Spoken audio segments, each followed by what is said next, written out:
ভারতের পশ্চিমবঙ্গে ঝিনাইদহ ৪ আসনের ক্ষমতাসীন আওয়ামী লীগের সংসদ সদস্য আনারুল আজিম আনার হত্যা মামলায় গ্রেপ্তার ৩ আসামির ৮ দিনের রিমান্ড মঞ্জুর করেছেন আদালত। রিমান্ডপ্রাপ্তরা হলেন তানভীর, শিমুল ভূঁইয়া ও শিলাস্তি রহমান।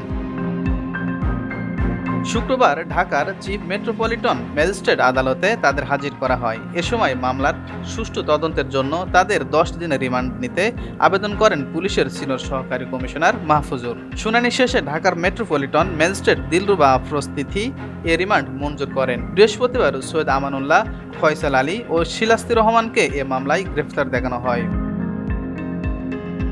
অন্যদিকে আনার হত্যাকাণ্ডে অংশ নেওয়া জিহাদ হাওলাদার ওরফে কসাই জিহাদকে ১২ দিনের রিমান্ড দিয়েছেন ভারতের বারাসাতের আদালত। বৃহস্পতিবার রাতে জিহাদকে গ্রেফতার করে পশ্চিমবঙ্গ রাজ্য পুলিশের গোয়েন্দা বিভাগ। পরে স্থানীয় সময় শুক্রবার তাকে উত্তর ২৪ পরগনার বারাসাত আদালতে তোলা হয়। ১৪ দিনের পুলিশি রিমান্ড চাইলে আদালত ১২ দিনের রিমান্ড মঞ্জুর করেন।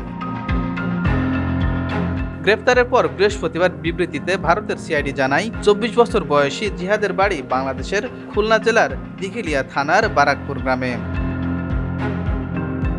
তার বাবার নাম জয়নাল হাওলাদার। অবৈধভাবে মুম্বাইয়ে বাস করতেন জিহাদ। তিনি পেশায় কসাই এবং মুম্বাইয়ের শীর্ষ কসাই বলে জানা গেছে।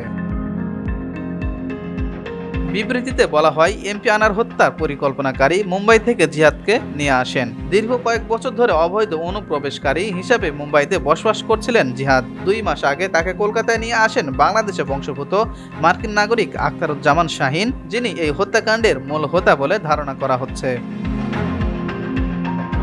প্রাথমিক জিজ্ঞাসাবাদে জিহাদ স্বীকার করেন, আখতারুজ্জামানের নির্দেশে তিনি সহ ৪ জন এমপি আনারকে নিউটাউনের একটি ফ্ল্যাটে শ্বাসরোধে হত্যা করেছেন। তারপর ওই ফ্ল্যাটের মধ্যেই পুরো শরীর থেকে সব মাংস আলাদা করে জিহাদ এবং মাংসের কিমা করে তারপর কিছু পলিথিনে রেখে দেয়। হাড়গুলোকে ছোট ছোট টুকরো করে প্যাকেটে করা হয়। পরে সেই প্যাকেটগুলো ফ্ল্যাট থেকে বের করে বিভিন্ন ধরনের পরিবহন ব্যবহার করে কলকাতা ও আশেপাশের এলাকায় ফেলে দেওয়া হয়।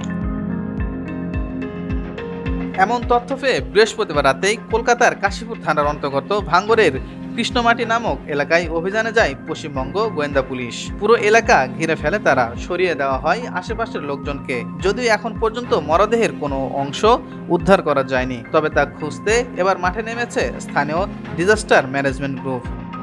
মোফাজ্জল বিদ্যুৎ, নিউজ নাও 24।